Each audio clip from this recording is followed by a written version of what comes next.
Hey, Whiskey family, this is Fawn, and I wanted to send a message out to you to let you know why I, as an African American woman, am more hopeful in this moment in American history than I have been my entire 43 plus years of living. I am hopeful.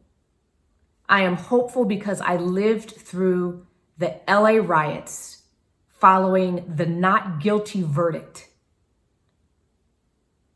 of the cops who beat Rodney King within moments of his life. And we all saw it on TV. We thought for certain they would be convicted and for certain change would happen. And 7 days followed the not guilty verdicts of burning the city down.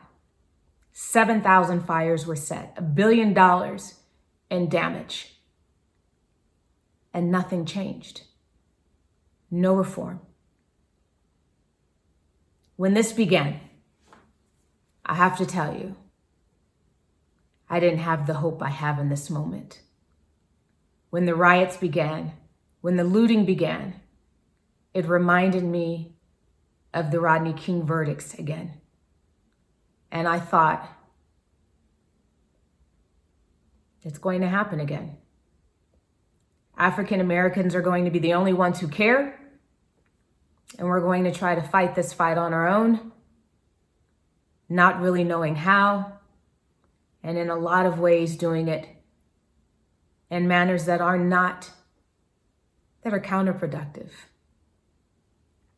But something different happened this time. It wasn't just us. It's not just been African Americans this time. This time, George Floyd, he didn't live. We watched it for 8 minutes and 46 seconds. The length of the video I am recording for you right now. That horror that we saw in this 8 minutes and 46 seconds, I hope to deliver hope. No peace!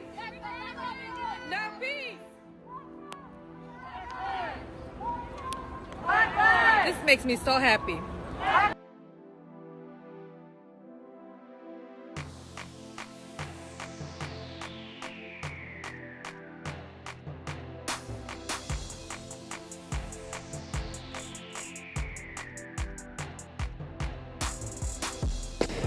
So when it comes to Black Lives Matter, I think what folks that are writing All Lives Matter need to understand is that for some people,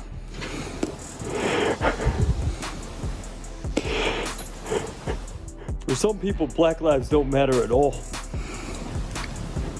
So for us, Black Lives Matter. A couple months ago, my husband Keith and I were driving down the street here in Tennessee, and we passed by a Popeyes. And he's sitting in the passenger seat, I'm driving, and there were a bunch of cop cars that had their lights on, and there was a lot of commotion, all African Americans out front, in front of that Popeyes. And whatever was going on, we had no idea. But as Keith saw it, he shook, literally. And I knew what it was. He was having a flashback. 16-year-old in Los Angeles, straight A kid, top of his class, every grade. He was taught he was equal. The police pulled him over and wanted him to know he was not. Although he had done nothing wrong, they told him to exit his vehicle, and they had him sit on the curb as they went through his car, called him boy enough times for him to remember his place. And as he sat there with tears in his eyes, he was remembering that moment. That has been what African Americans have experienced in America for a very long time. But I have hope that that is changing.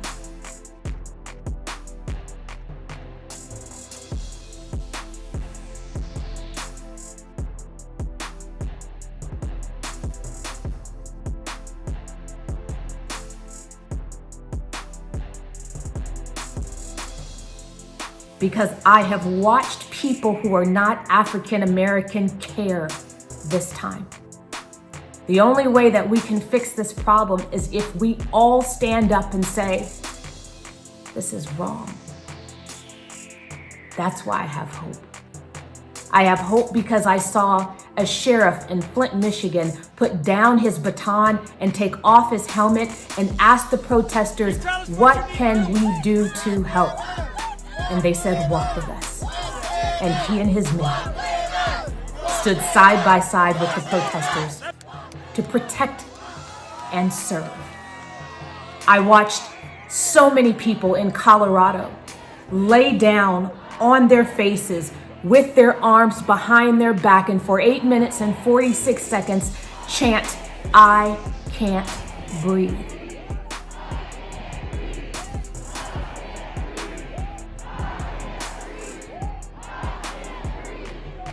Our country has finally figured out this is not a Black problem. This is an American problem. And the only way we fix it is if every single one of us decides enough is enough. Equality is not equality if everyone is not equal. All lives cannot matter if Black lives do not matter.